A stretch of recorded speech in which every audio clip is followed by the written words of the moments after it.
Well, higher physics people, what we're going to have a look at today are the electricity questions from section 2 of the 2017 higher physics paper. So the first electricity question from the paper is question number 12. And this is what it reads. A lamp is connected to a battery containing two cells as shown. The EMF of each cell is 1.5 volts and the internal resistance of each cell is 2.7 ohms. The reading on the ammeter is 64 milliamps. So this question is an internal resistance and EMF question. And we can see the two cells separated by these dotted lines, a voltmeter across the two cells, an ammeter and a lamp in the circuit as well. The first part of the question asks, state what is meant by an EMF of 1.5 volts. Now this is a straightforward question. It's a straightforward definition of what is meant by EMF. One thing I know that a lot of people get wrong on these questions is they don't include the number that's given in the question. So an EMF is the amount of energy given to each coulomb of charge passing through a battery. But if the question is what is meant by 1.5 volts EMF, then we need to mention that 1.5 volts in our answer. So something like each coulomb of charge gains 1.5 joules of electrical energy as it passes through the cell.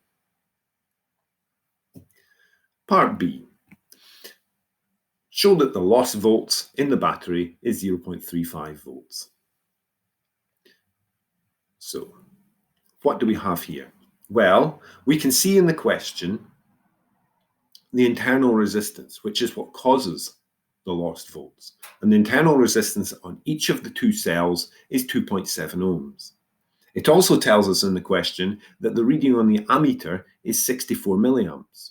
Now, this is a series circuit, which means that the current is the same at all points. So the current passing through each of the cells is 64 milliamps.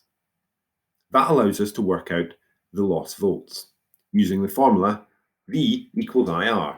I've written a little subscript L next to the V here to indicate that it's lost volts. Lost volts is the current multiplied by the internal resistance. So the current is 64 milliamps multiplied by 2.7 ohms, which is 0.173 volts. That is the lost volts for one of the two cells. So the total lost volts in the battery is going to be twice that, 0.173, which gives us 0.35 volts.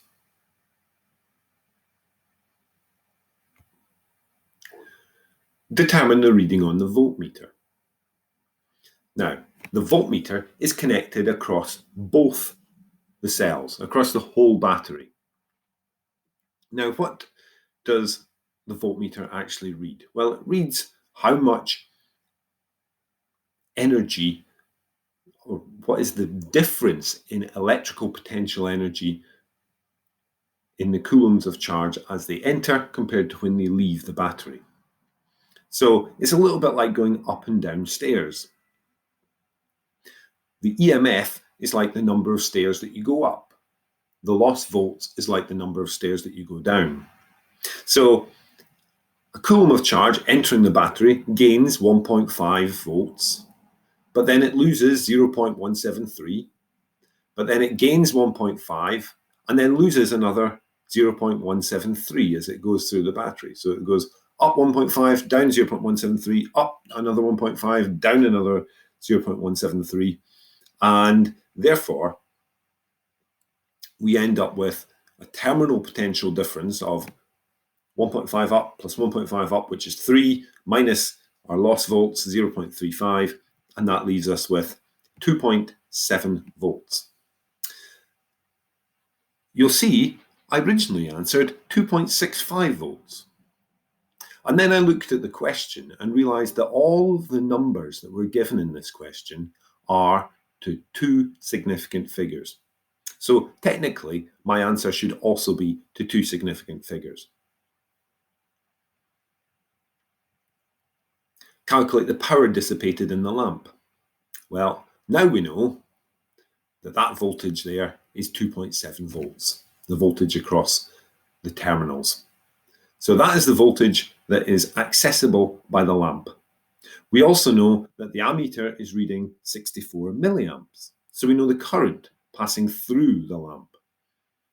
So as we know potential difference or voltage and current, we can use the P equals IV formula to work out the power dissipated by the lamp.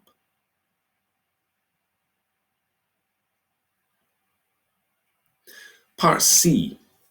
Now this is the question at the end that separates the men from the boys, or the women from the girls, or the physicists from the biologists. In a different circuit, an LED is connected to a battery containing 4 cells. So you can see it's the same 4, or the same cells repeated 4 times. And you can also see in the picture it's connected with an ammeter in series with a resistor and an LED. And it says the potential difference across the LED is 3.6 volts when the current is 26 milliamps. Determine the resistance of resistor R. So, what is the resistance of resistor R? Looking at this, we have to think pretty hard. First thing we need to do is we need to know the voltage. Now, we're told in the question the LED is getting 3.6 volts.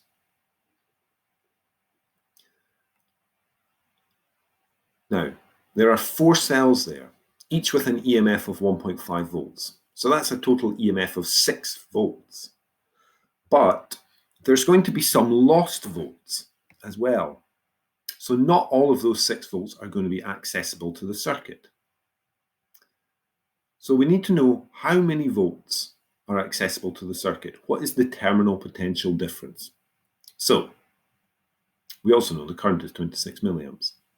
So we're going to use our EMF equals V plus IR formula. Our EMF is the 4 1.5 volts that each cell has, equals V plus I, it's 26 milliamps, times little r, which is the internal resistance, and there are 4 of those, each at 2.7 ohms. Do another little line of working to work it through.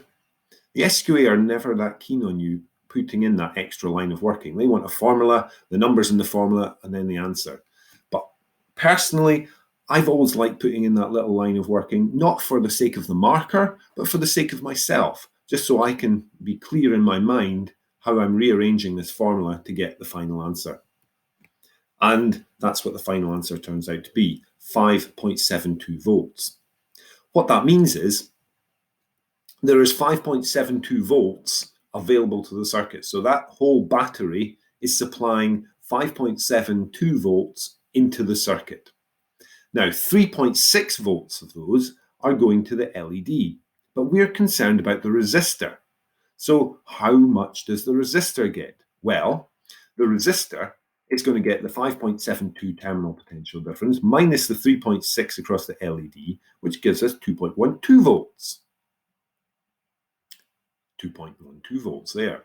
So now we know the resistor has 2.12 volts across it. We know it has 26 milliamps passing through it. So now we've got V and I, we can work out the resistance using Ohm's law. V equals IR, which is 2.12 equals 26 times 10 to the power of minus 3 multiplied by the resistance, or resistance is 2.12 divided by 26 times 10 to the power of minus 3, which is a resistance of 82 ohms. That, folks, is a pretty tough question. So if you managed that yourself, well done. You are good at this.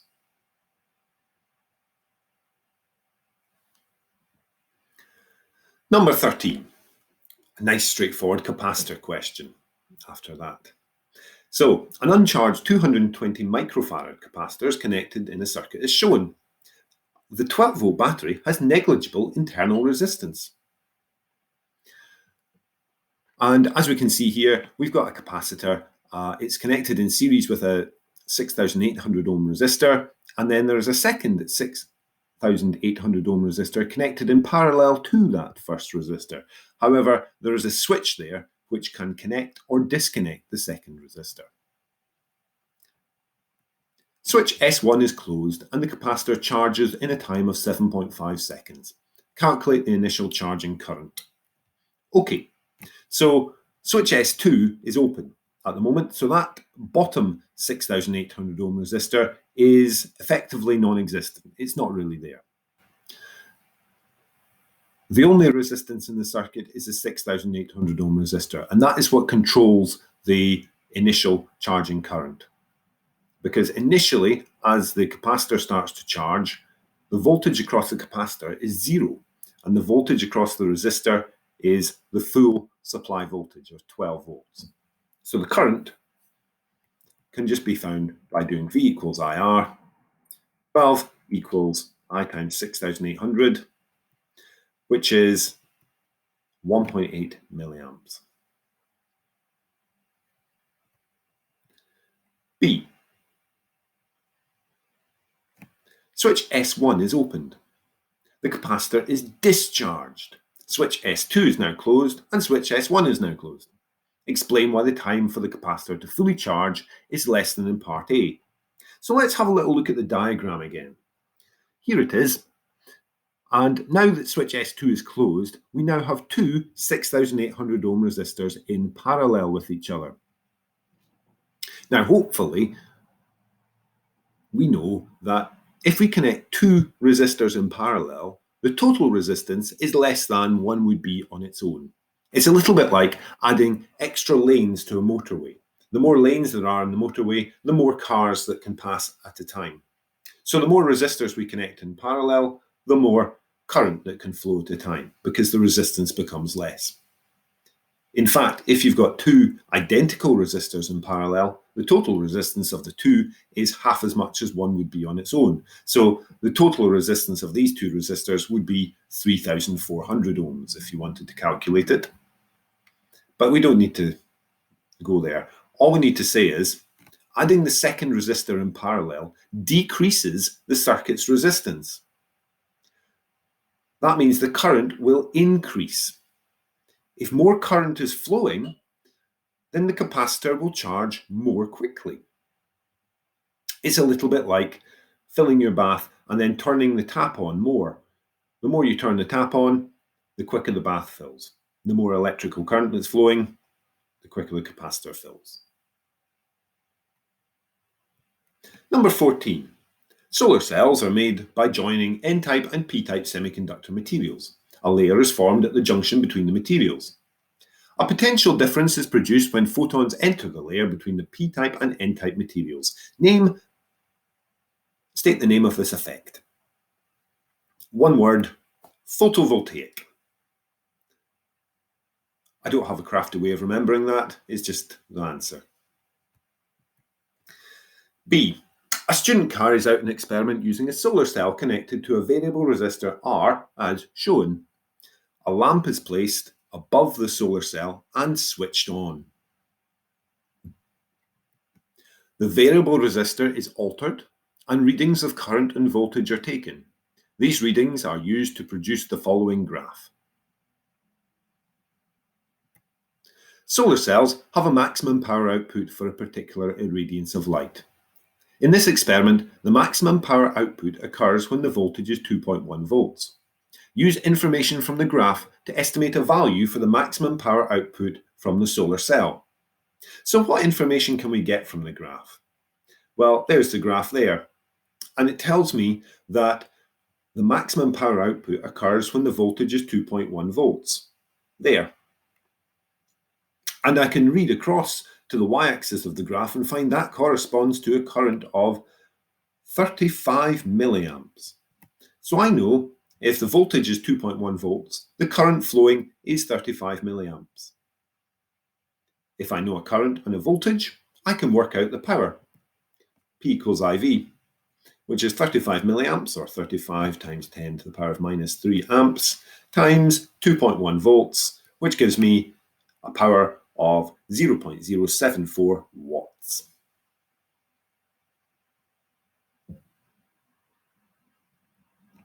The lamp is now moved closer to the solar cell. Explain in terms of photons why the maximum output power of the solar cell increases. So, thinking in terms of photons, the closer you get to a lamp, the brighter it becomes. The brighter it becomes because the irradiance has increased. That means more photons are falling on a particular area per second. So more photons will hit the solar cell per second. That means more energy is absorbed per second.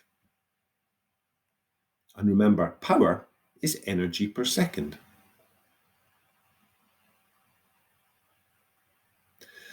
Number 15. This question isn't really in the course. It's an unknown formula.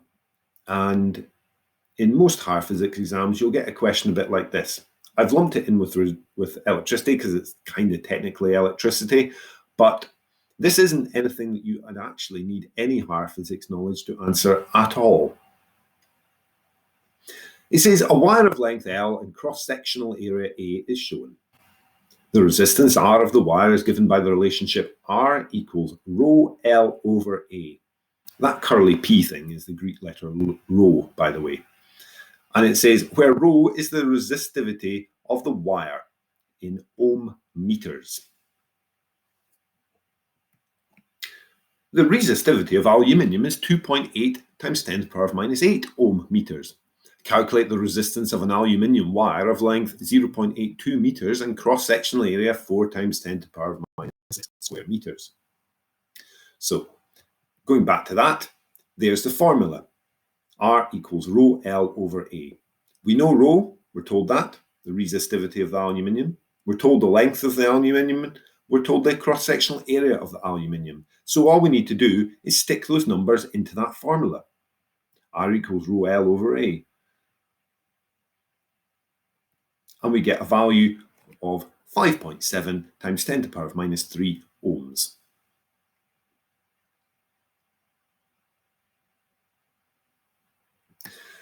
A student carries out an investigation to determine the resistivity of a cylindrical metal wire of cross-sectional area 4.52 times 10 to the power of minus 6 square meters. The student varies the length L of the wire and measures the corresponding resistance R of the wire. The results are shown in the table, and there's a whole bunch of results. Using the square ruled paper on page 36, draw a graph of R against L. So, this is the graph I drew. And on the y-axis, I have put resistance in times 10 to the power of minus 3 ohms. And on the x-axis, I have put length in meters. So the first thing I need to have are appropriate titles and units on both axes, which we have. Then we needed a sensible scale for each. Now, in terms of length of wire, the largest length of wire that we were dealing with here was 3.5 meters. So I wanted my x-axis to go up to at least 3.5. So I went with 4. And looking across the page, I could fit 1 meter per large box on the graph paper. On the y-axis, I realized that my largest resistance was a little more than 13 ohms, or 13 times 10 to the power of minus 3 ohms, rather. And so I thought it needs to go up to 14. There wasn't enough space on the paper to go up in 1 times 10 to the power of minus 3 ohm per large box, so I halved it and went up in 2 times 10 to the power of minus 3 ohms per large box. And I put my scale in. Then I plotted the points and then drew a best fit line through the points. A little tip, I did this in a chunky blue pen because I wanted this to be visible when I scanned it to put up on the video. But if you are doing this in your exam, please don't do it in chunky blue pen. Do it with a nice sharp pencil so that you can plot the points accurately. When the marker goes to mark these, they're usually going to be looking for a precision of plus or minus half of a grid square. So one of those small grid squares. There's not an awful lot of tolerance. So they need to be able to see where you're meaning that point to be. The crossover point of that X needs to be within half of a small box of where it needs to be. So you need to be able to show that accurately. So please use a nice sharp pencil to draw your data points. So that's the graph. Calculate the gradient of your graph. Now that's why I've drawn these two boxes on there so that I can read off the X and Y values. The easiest thing to do is look at your best fit line and look for a place where the line cuts through the corner of a grid square. And I found one that cut at 2.4, 10.8, and one that cut at 1, 3.6.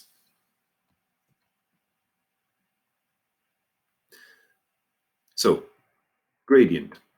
The maths teacher will tell you y2 minus y1 over x2 minus x1. So I take my two x value and my two y values, subtract them, divided by my two x values. Be careful. Remember, the y-axis was in units of times 10 to the power of minus 3 ohms. If you missed out the times 10 to the power of minus 3 ohms, then you will have been out by a factor of 1,000 in your final answer as well. The final answer is 3.7 times 10 to the power of minus 3 ohm per meter. In the marking scheme for this, there was a tolerance of a few times 10 to the power minus 3 ohms per meter, depending on how you drew your best fit line. And then the last bit says determine the resistivity of the metal wire. Now, remember we had that formula before, that resistivity formula. And remember, we've drawn a graph of resistance against length. Now, again, thinking about your maths teacher, they've probably told you that y equals mx plus c. So the y-axis of any graph is equal to the gradient multiplied by the x value plus a constant, which is the y-intercept. Now, if we take that formula that we had before, R equals rho L over A, and we think we put R on the y-axis and we put L on our x-axis, we can fit that into that y equals mx plus c formula. There we have the y is basically the R, the x is the L, there is no c because the line cut through the origin of the graph, so it was 0. And that means that the gradient of the line was rho over A, the resistivity divided by the area. So resistivity divided by area is equal to gradient. And we worked out the gradient.